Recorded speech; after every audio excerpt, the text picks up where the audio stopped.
Hi Sam, welcome to the AR show. Hello, thank you so much for having me. I'm excited to be here. Too fast. Now we have to.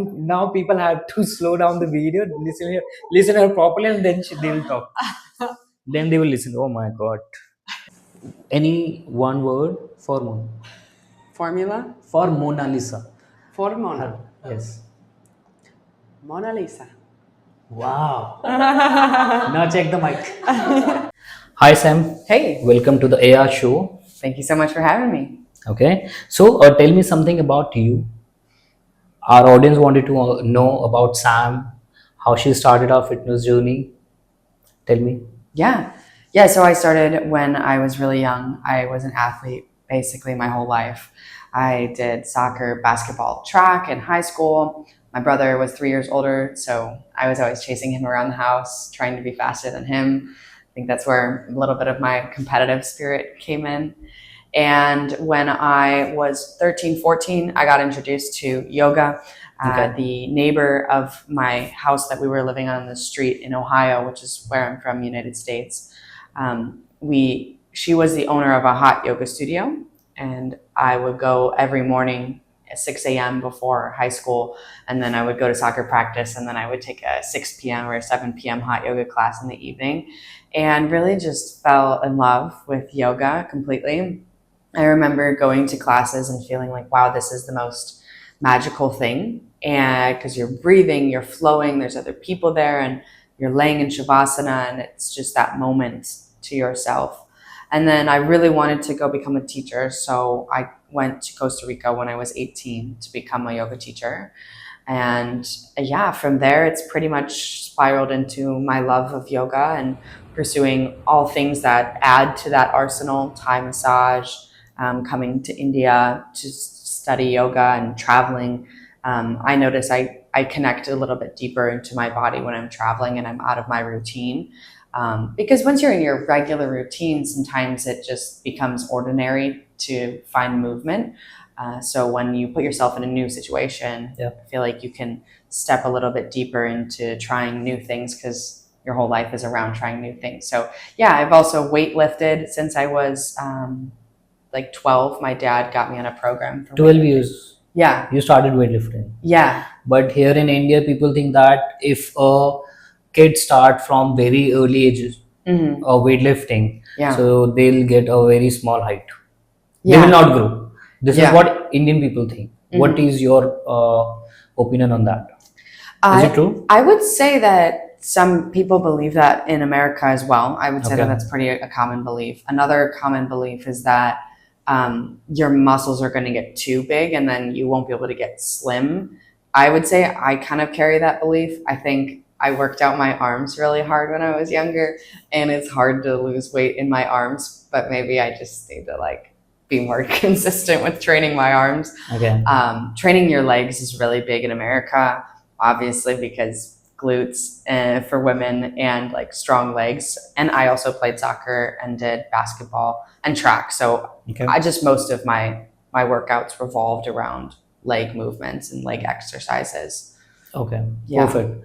So this is something which people should learn, that they should start weight training early, from the early age, like 12 or 13 years of age. They can start the weight training so that they can get a very good improvement in their sports also in the future, right? They Hmm. should practice, which is very less in India. Like people don't do that. Okay, let's back to the second question. Like, you train in Costa Rica and Thailand Hmm. at your young age. How did those experiences shape your mind, mindset, and identity? Yeah. Yeah. So when I was 18, I went to Costa Rica to do my 200-hour yoga teacher training for 1 month immersion. And then when I was 20, I went to Thailand and did a Thai massage training. I felt like those combined really well together. Those have, I mean, when I was 18 and I came back from the immersive training in Costa Rica and I came back to America after being vegetarian for 1 month and practicing yoga and breath work with a bunch of other like-minded people in the ocean, in the jungle, it was a culture shock coming back to America Yes. because everyone just, was in a rush. Coffee is a huge thing. So people wake up and they drink their coffee, whereas that's not what we did in Costa Rica for our yoga teacher training. We woke up and we practiced meditation, and you practice breath work. And that was what naturally woke up your body. And then people were just, I feel like, sad about their life, like, just having to go to work instead of the mindset of like, you get to live this life and like your work is your duty, because it's a big part of the yogic philosophy is, what you're putting out into the world is like your duty from God or whatever you want to believe in. But what you do with your hands and your feet and your human body is almost like a prayer to the idea that you're alive, and that's what's magical about it. So that shaped my reality quite a bit in that way, like reframing what work means to me. And then I ended up dropping out of college like shortly after that, because I was like, why am I just in the system doing this? So you drop your college, right? Is it? Mm-hmm. So did you feel any changes when you switched to vegetarian for a month and you were practicing yoga? Mm-hmm. So what were the changes you have seen in your body? Yeah. I definitely felt lighter. I felt it was easier to connect to my body. Yeah. And the chakra system, you can kind of just feel it. You're connecting to the energy way more, and it's faster, and your intuition is clearer. Versus when you do eat animal, it's a dead animal, so just the energy of that alone creates blockages. And so, yeah, I felt super clear. I felt really connected and just really, really good on the vegetarian diet, other than not feeling like I was like as strong as I used to be when I was eating meat. Perfect. And what is one belief about yoga that most people in India still misunderstand? I'm sorry, what is it? What is one belief about yoga that most people in India still misunderstand?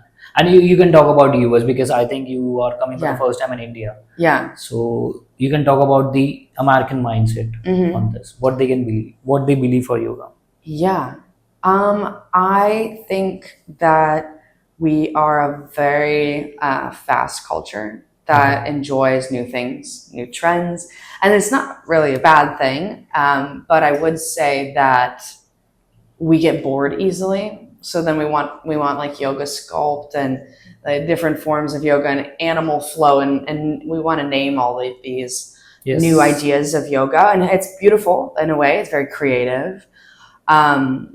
But the point of yoga really is to like show up through the mundane and through the super exciting times of life, and to just sit there and to deal with the boredom. And it's, it kind of is what it is. You come and you sit down regardless of if it's boring to you or not.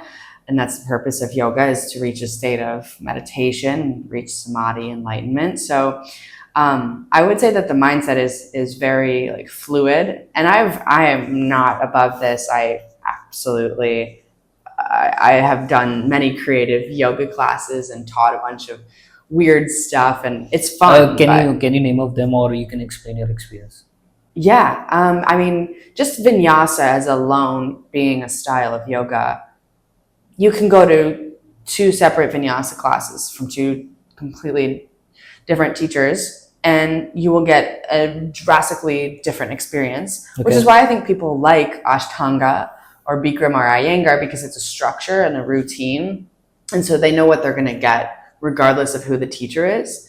But vinyasa really it could mean absolutely anything. You don't know, what's going to happen, which is the beauty of it, because then you can get more attached to the style of a teacher instead of the style of a yoga. But also the yoga is, really needs to be the forefront of the practice. So, yeah. And what yoga style you usually practice, or you like to do? Which yoga practice? I would say, I usually practice vinyasa. Just because I get to practice my own flow, and I get to be really creative, and I just move without thinking. I move with intuition. Sort of like that unconscious competence when you're just moving with intuition. So, and then I practice yin a lot. I've been really into practicing just slowing down yin yoga, moving through that. Okay, so my next question is on that only. Like, you have blended Thai massage with Yin yoga. How did Thai Yin yoga comes in the existence? Yeah. Yeah. So when I was 20 years old, I went to Thailand to go get my Thai massage certification when I was there with a couple of friends, which was super fun. And then I brought it back to the States and started using that for hands-on assists in my yoga classes already. It just felt like the natural progression of doing yoga and then touching people in class and like providing that additional layer of healing. And then Thai Yin yoga came out into being born is because I hosted a yoga and wellness summit in Pittsburgh, which is where I was living for the past 4 years. It's a full 8-hour, one-day retreat of yoga, meditation, breath work, local vendors, and just incredible teachers coming together and students. And I had my buddy Kevin, who was from Cleveland, which is where I'm originally from, come out with a yin teacher and a couple of Thai massage hands-on practitioners. And he is a Thai massage master. So he goes to Thailand a couple times every year. He has a condo there. And he lives, breathes, and eats Thai massage. And so he did the second portion of the day, and I let him have that, and he did. They just did a great job. And so when I sent out the reviews on the day, everyone said that Thai Yin was their favorite. So I went to Kevin. I was like, Kevin, more people need to learn Thai Yin so that teachers can learn how to safely and confidently hands-on assist people in classes, because I think that that's where a couple of students get lost, is feeling like they know how to touch people and feel comfortable to do that.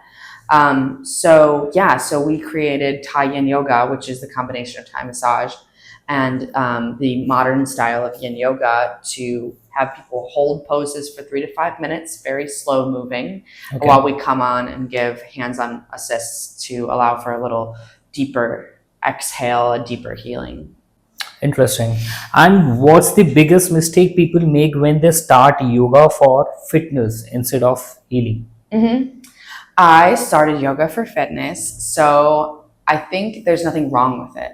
I think any way that you can get to yoga, there's many paths to the same destination, sort of thing. Yes.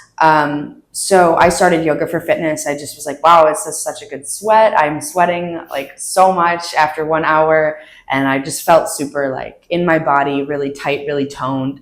But then the more that I practiced it, and the more that I laid in Shavasana, and that's why I think it's the most important posture of the practice, is that's when it really all integrates into your mind, body, and spirit. And so I eventually came to yoga for fitness, and then I stayed for the mental and the emotional healing that happens after a long time. So I think if you come for fitness, it's fine. I think if you're meant to find deeper healing through it, you will.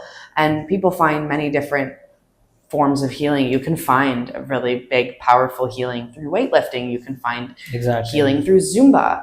It really is how deep do you want to go? And that's really up to the person and their calling. Because I think it's totally depend on the individual. Because if you started as a fitness and later on you start feeling healing afterwards, so it's good that, because you are getting both the advantages of that particular practice. Yeah. Okay.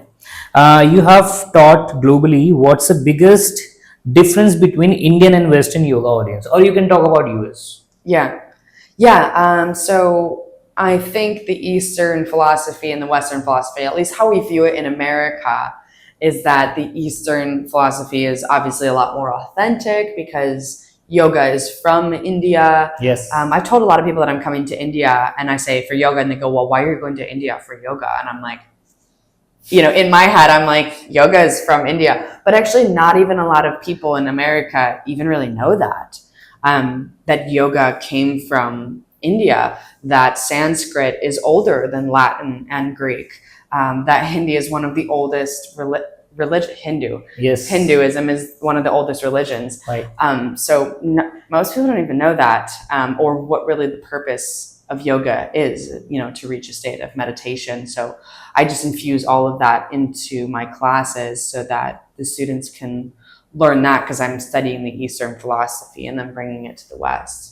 Because if people are practicing whatever they are practicing, let's say if if a group is practicing yoga, they should know where it comes from. Yeah. Okay, Yeah. the people should know the background of this so that they can feel more indulged into that, and they can learn more because they become more excited to learn something new from other country which starts from. Yeah. Yeah. So what does real strength means to you beyond just physical fitness? Yeah. Real strength beyond just physical fitness.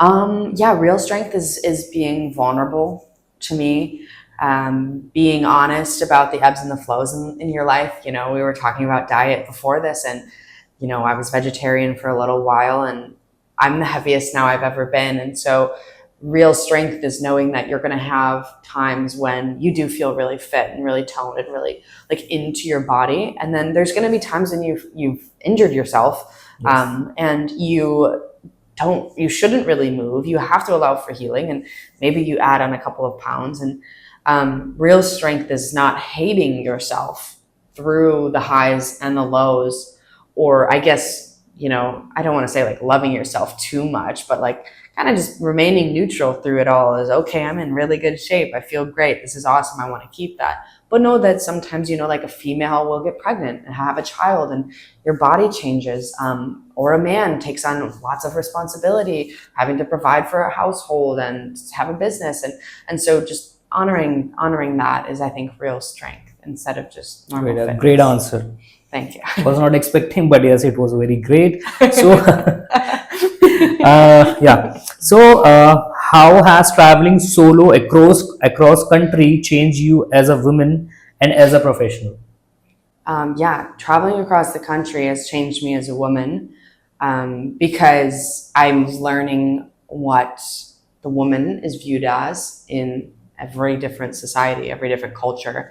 I think that's why I'm really interested in religions too, is because the basis of every culture is religion. You know, the foundation is how culture is stacked up on top of it, and so every country views the female, the feminine, in a different way. So just trying to honor that as much as possible when I'm moving about those countries. And as a professional, it's just made me, I would say, less judgmental.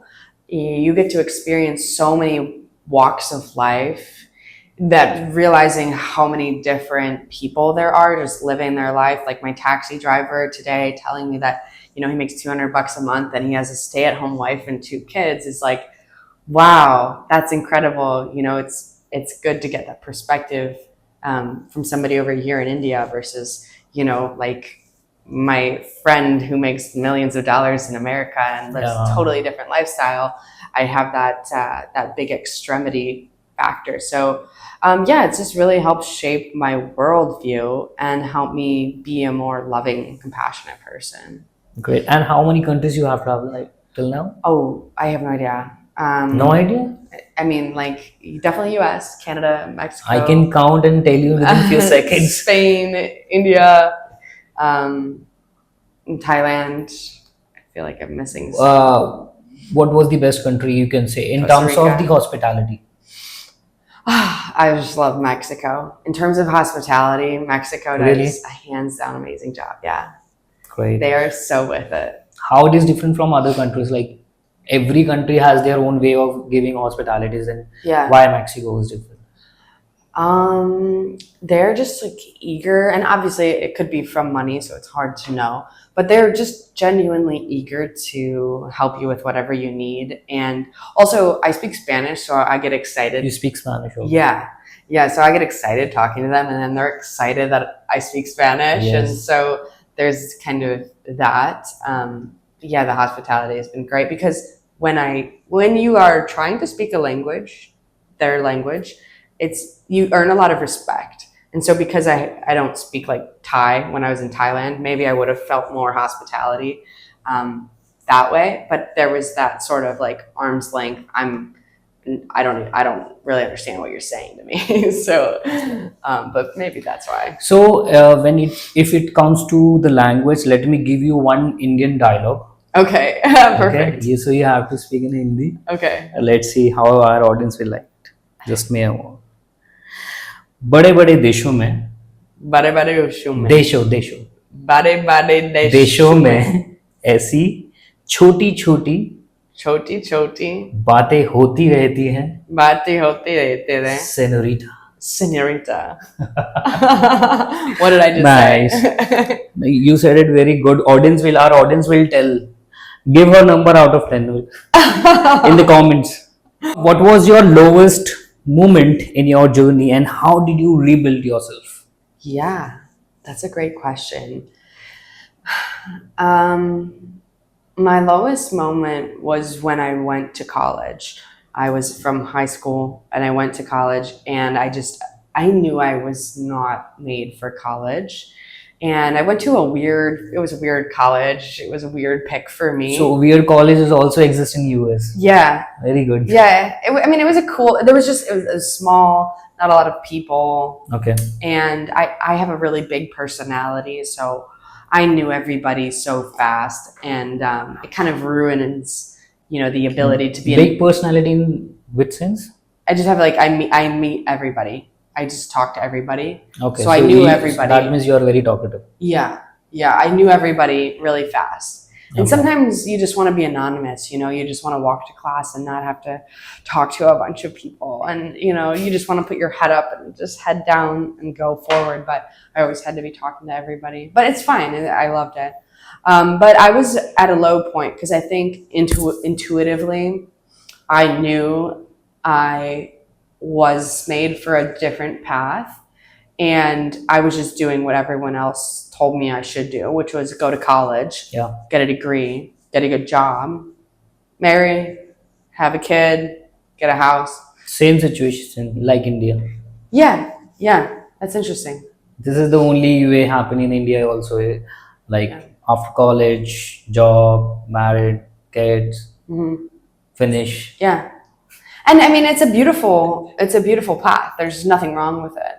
So this is my personal question. Like, how you guys travel a lot? How do you guys manage to travel? You tell me first. Yeah.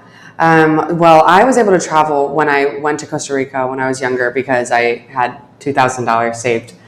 And I just said, I'm going to book my ticket. And I did it. And I went and I took a pause on everything. And I sacrificed, college and living a normal life to go pursue that. So I did that when I was 20.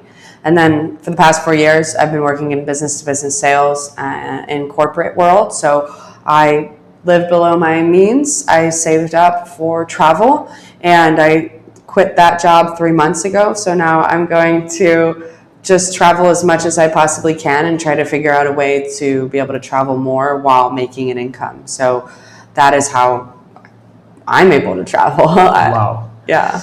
Okay, so if someone wants to build a career in yoga today, what should they focus on first?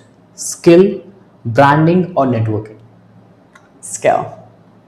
Yeah, skill is the most important aspect. I think a lot of people start off with branding and should focus on the skill. It's one thing to talk the talk, but if you can really walk the walk and be authentic and be real and be genuine about what it is that you are trying to share with people, or even selling, or just putting out into the world, it's best if you're really confident and sure that what you're doing is good for you and good for other people. Yes.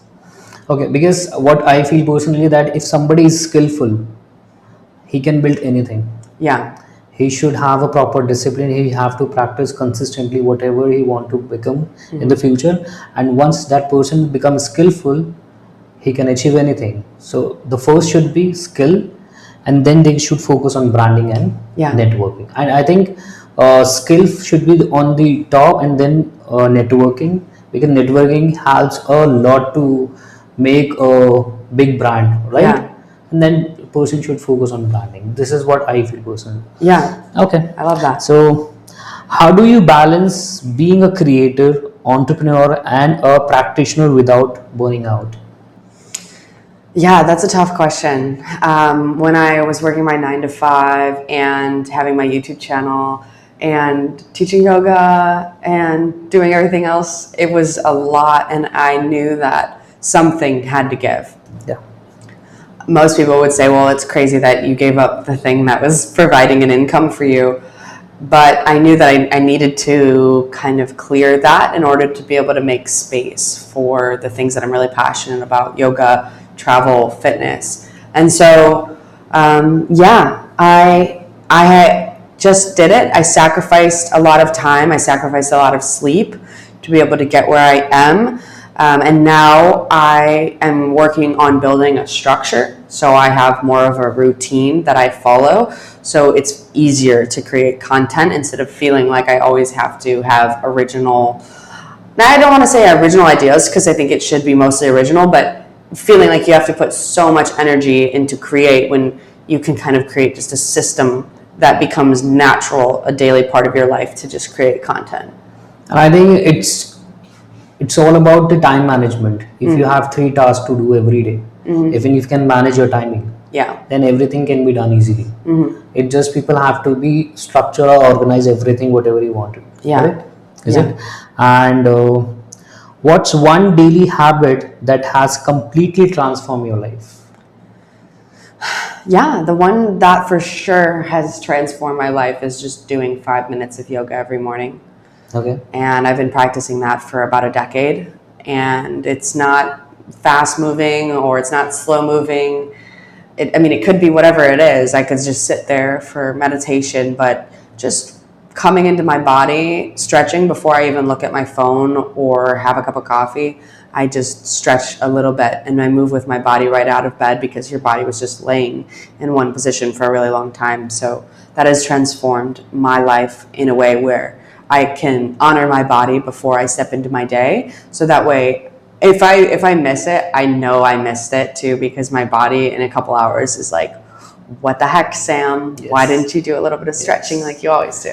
Because I think it's a me time kind of thing, you know, because you are only thinking about yourself, your body, and something with whatever comes in your mind. You just relaxing yourself, doing your stretchings, you feel more calm and more relaxed. And by practicing this thing, your whole day become more productive, right? Yeah, Yeah. totally Okay. agree. So if you had to give one message to Indian youth struggling with direction, what would it be? That's a good question. My one message, if you're struggling, is that you should just be consistent in whatever it is that you are trying to do. And maybe you're not even sure if that's what you are trying to do. Just be consistent with it for a while so you can really know if it's for you or not for you. If you are just bouncing around to a bunch of different ideas or different lovers or relationships or different workout routines, you're never really letting anything flourish and see if it's for you.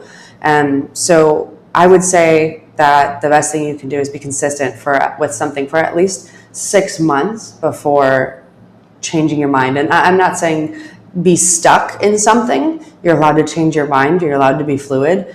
But if you started something, you started it for a reason. So see it through and be really consistent and go give it its fair chance to flourish in your life instead of bouncing off into something else because that shiny toy over there in the corner is prettier. Yeah. Because do you agree with this term that people said that work on yourself for 6 months Yeah. and then everything will change? Yeah. Like silently, if you are only working on yourself, polish yourself, making yourself skillful, and then when you comes in front of the audience and things will be changed for you. Whatever you wanted to achieve, you can achieve it. It's Yeah. just you need a 6 months of dedication and regular practice. Is it? Yeah. Do you agree with this term? Yeah.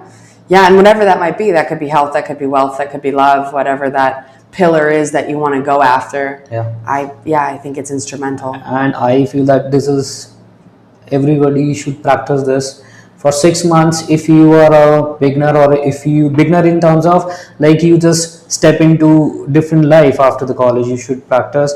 I also have done this before when I was like when I was completing my college. I just go underground working on myself on for 6 months, transform myself, and then everybody was shocked. So Yeah. this is what I believe, and everyone should practice if they are actually stuck in their life. Yeah. right? Yeah. And if you are getting bored, if you are stressful, then go and travel, correct? And if you want to learn how to travel and what are the items you should follow, you can follow Sam on her Instagram, because she's updating everything about his life, her life, and every moment, right? You will learn a lot after traveling, correct? Yeah. So any specific thing which you felt that this is something which I can't learn if I won't be able to get a chance to travel, something which you learned from the traveling? Definitely would be to not judge a book by its cover. You don't know what anybody's going through. You don't know what they're doing for their life and why they're doing the things that they're doing. So I would say it just teaches me to be compassionate and understanding, but also don't be extremely gullible. Understand that maybe not everyone has the best intentions, but know that most people, I think, generally do. Yeah. And just love people through the process of it, whether they're being a mean person or not. You know, clearly they have stuff to work on. So just be compassionate. Good. And where do you see yourself in the next 5 years? More into teaching, business, or a global impact? Yeah, all of the above. Yeah, I want to keep teaching more at global events, and I want to also keep practicing, forever be the student, keep learning from incredible teachers. Traveling as much as possible is really pretty much paramount to me, so it's pretty much at the top of my list, and if I can do yoga through all of that, would be wonderful. I do really enjoy business. I really enjoy the networking and the act of just being with other entrepreneurial folks who are doing cool things. So that's definitely going to be a focus for me in this new chapter, leaving corporate and going down more of the entrepreneurial route. So yeah, I'm excited for all of those. I'm excited to see where these next 5 years take me. I don't have like a set 5-year plan like I did, maybe 5 years ago, where it was like get my degree and then go make money. And right now it's like, okay, be open to the universe, see what is in store for you, and trust that intuition. Great, yeah. All the very best for your 5 years of plan. But before ending this podcast, I have one more dialogue for you, and you have to say, looking at the camera. Okay. Okay.